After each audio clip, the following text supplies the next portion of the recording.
que eu quero abordar bastante contigo, porque eu sei que você tem muito sucesso nisso. Gosto bastante, gosto muito. Né? Gosto muito. E deve ter vindo, talvez, do mesmo lugar, porque o long e o short, quer dizer, as pessoas, vamos lá, muitos não saberem.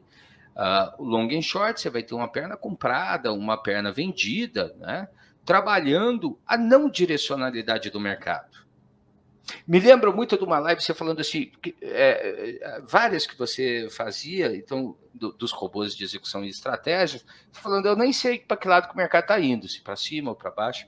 E eu justamente fui buscar isso, Brasil, porque se eu estava comprado, e a maior parte das pessoas estão compradas, se está subindo, ótimo, a vida está boa, a esposa é bonita, o jantar é lindo, gostoso, né? Mas quando o mercado cai, a esposa dá fica mais feia, o humor vai para o lixo, né? E aí a gente começa a ficar triste e tal. E a minha busca foi essa. Foi por aí que você foi atrás do long e short?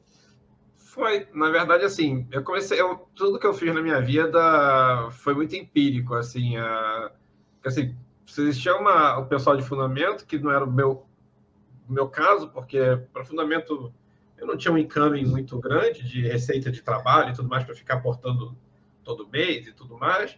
E uma coisa de curto prazo, que era o que me interessava mais, que era enriquecer ali no curto prazo e tudo mais, que aí você acabava vindo para análise gráfica, que não me entendi tão bem ali com análise gráfica.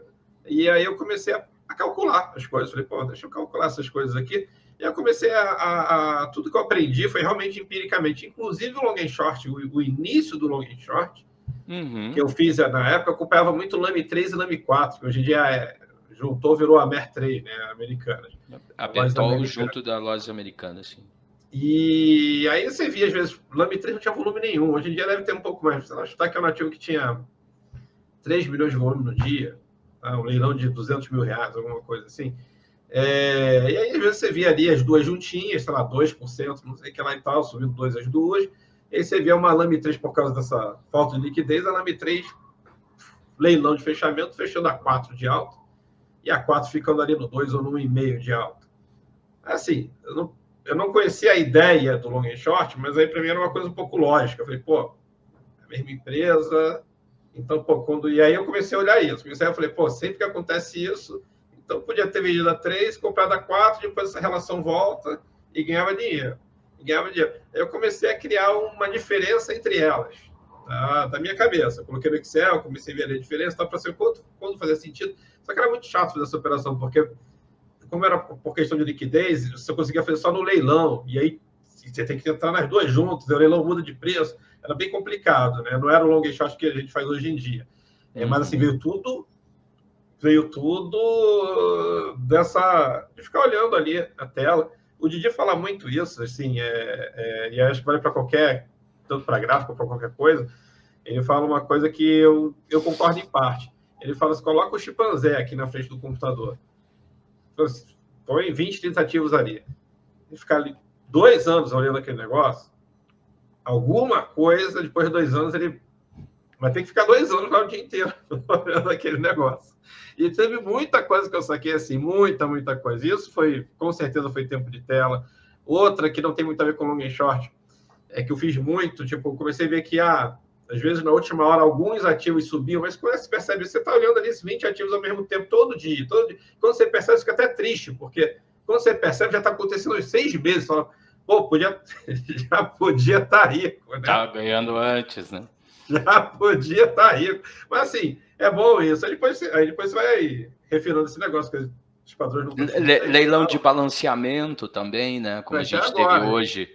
Hoje teve uma, dia 2 vai ser de rebalanceamento de índice aqui mesmo, né? Vai ser, quem quiser acompanhar, pessoal, agora sexta-feira, dia 2, o índice Bovespa, segunda-feira já é outro índice.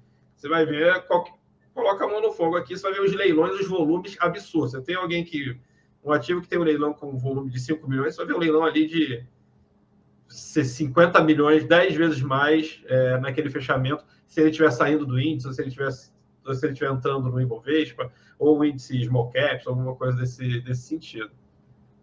Aqui que o Ricardo está falando. Comecei a pegar muita falha de mercado. Uma delas, acho que long and short é um clássico, assim, se pensar em estratégia quantitativa, que aí depois sim, fui para a parte de correlacionar, de fazer ratio. Aí você vê que não é só Lame 3 e Lame 4. Você vê que tem Suzano com Klabin, Petrobras com Petrobras, Petrobras com PetroRio, enfim, Magalu, sei lá, Banco do Brasil com Santander, banco, você começa a ver a parte setorial. Como intrasetorial, né? Ou ainda existe no nosso mercado a ONPN, preferencial com ordinária.